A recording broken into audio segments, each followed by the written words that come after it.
वास्तविकता दिल छू लेने वाली कहानी। कुलदीप की आवाज में खींच साफ झलक रही थी। उसने हाथ में पकड़ी हुई कलाई घड़ी को झुंझलाहट के साथ टेबल पर पटका। मेघा, अब हद हो रही है। पिछले 20 मिनट से मैं मोजे ढूंढ रहा हूँ और तुम हो कि उस महारथी को दलिया खिलाने में व्यस्त हो। मेरी मीटिंग है आज, तुम्हें जरा भी अंदाजा है? रसोई से सटी डाइनिंग टेबल पर बैठी मेघा ने एक पल के लिए कुलदीप की ओर देखा, फिर वापस अपने 23 वर्षीय भाई तेज की ओर मुड़ गई, जो एक 5 साल के बच्चे की तरह मुंह बनाकर दलिया खाने से मना कर रहा था। तेज का शरीर तो एक वयस्क था, लेकिन मानसिक विकास बचपन में ही ठहर गया था। मेघा के माता पिता के गुजर जाने के बाद तेज की पूरी दुनिया मेघा ही थी। कुलदीप, मुझे दूसरी दराज में धुले हुए रखे हैं, बस 2 मिनट रुकिए।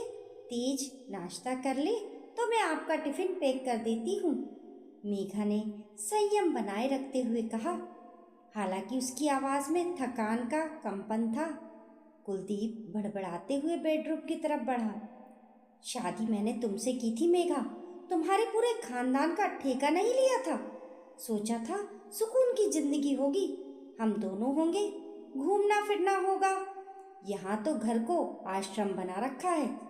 सुबह उठो तो तेज, शाम को आओ तो तेज। मेरी कोई जगह है भी या नहीं इस घर में? ये ताना मेघा के दिल पर किसी कोड़े की तरह लगा। उसने तेज के मुंह से गिरा हुआ दलिया पोंछा।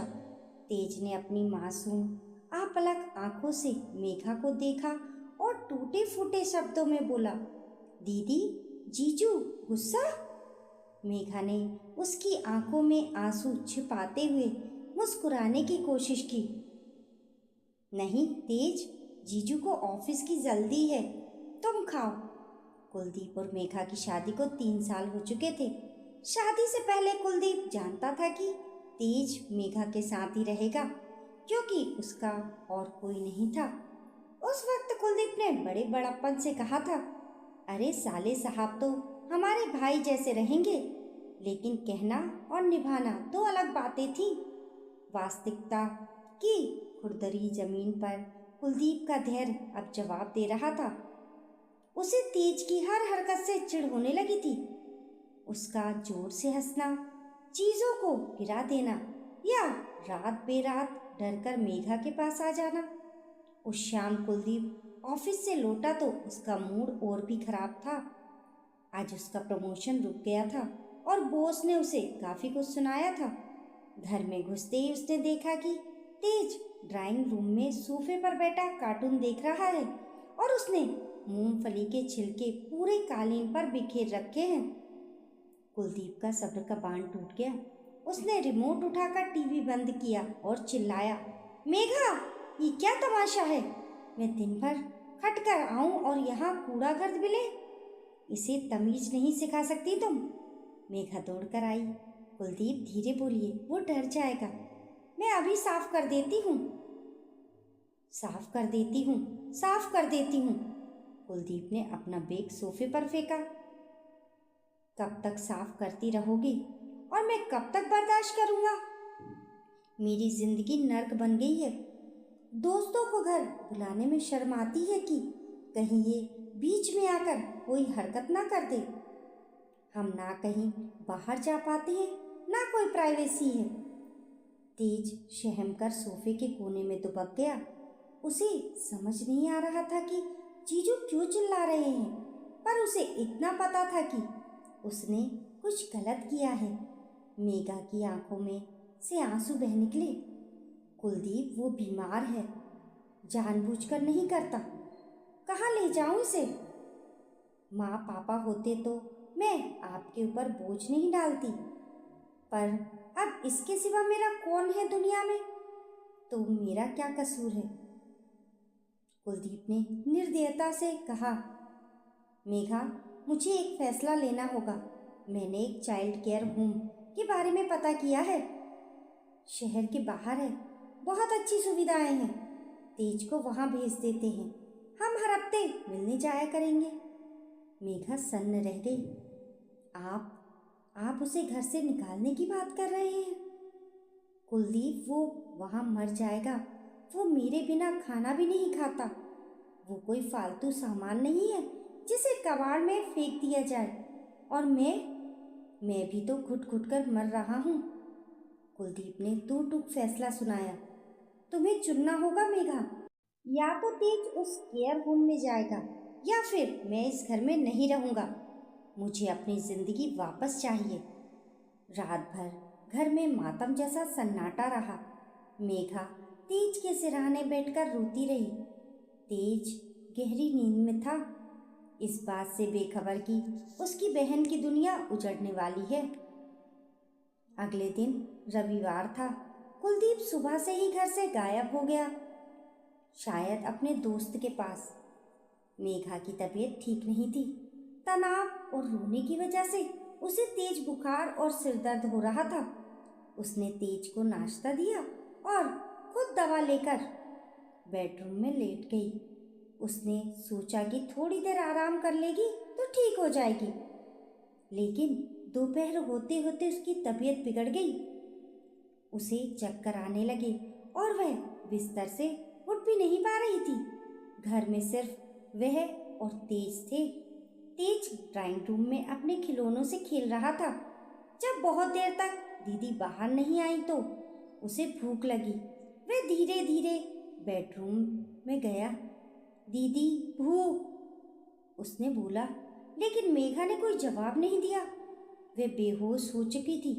तेज ने दीदी को हिलाया। दीदी उठो। जब मेघा नहीं उठी तो तेज घबरा गया। उसे समझ नहीं आ रहा था कि क्या करे। उसे याद आया कि जब उसे बुखार होता था तो दीदी क्या करती थी। दीदी उसके माथे पर गीला कपड़ा रखती थी और जीजू को फोन करती थी। तेज का दिमाग तेजी से चलने लगा। वह दौड़कर रसोई में गया। उसे पता नहीं था कि पट्टी कैसे बनाते हैं। उसने एक नैपकिन उठाया और उसे पानी के मटके में डुबो दिया। पानी पूरे फर्श पर फैल गया, लेकिन उसने परवाह नहीं की।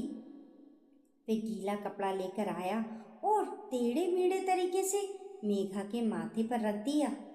फिर उसने साइड टेबल पर रखा मेघा का फोन उठाया। उसे नंबर मिलाना नहीं आता था, लेकिन मेघा ने उसे सिखाया था कि अगर कभी डर लगे तो हरे रंग का बटन दबाकर फोटो पर उंगली रखना। सौभाग्य से कुलदीप का नंबर स्पीड डायल पर सबसे ऊपर था। कुलदीप अपने दोस्त के घर बैठा अपनी भड़ास निकाल रहा था। तभी उसका फ़ोन बजा। स्क्रीन पर 5 फ्लैश हो रहा था। उसने गुस्से में सोचा कि फ़ोन नहीं उठाएगा। फिर सोचा शायद मान गई होगी।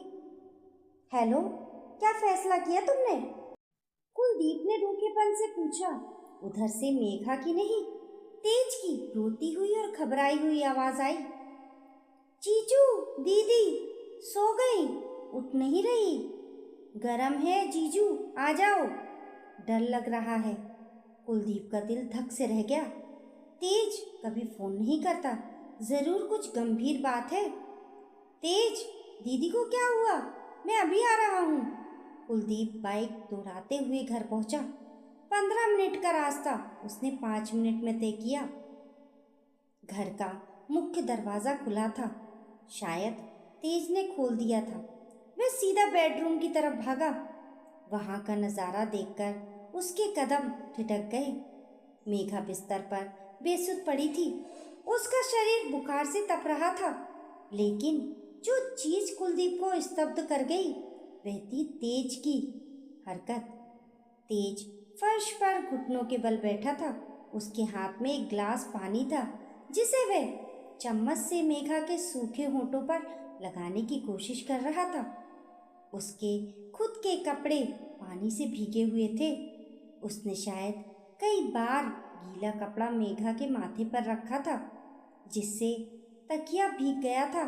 जैसे ही तेज ने कुलदीप को देखा, वह दौड़कर उसके पास आया और लिपट गया। जीजू, दीदी को बचा लो। तेज को भूख नहीं है, दीदी को ठीक कर दो। कुलदीप ने तुरंत डॉक्टर को फ़ोन किया।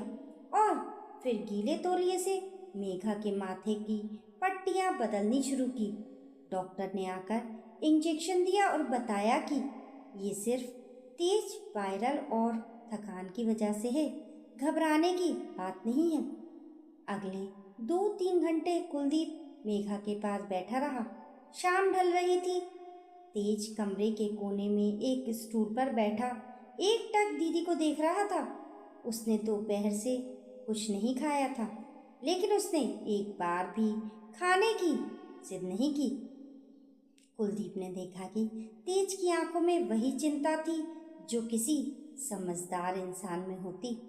वह बार बार उठकर आता, मेघा के पैर छूता और फिर वापस बैठ जाता।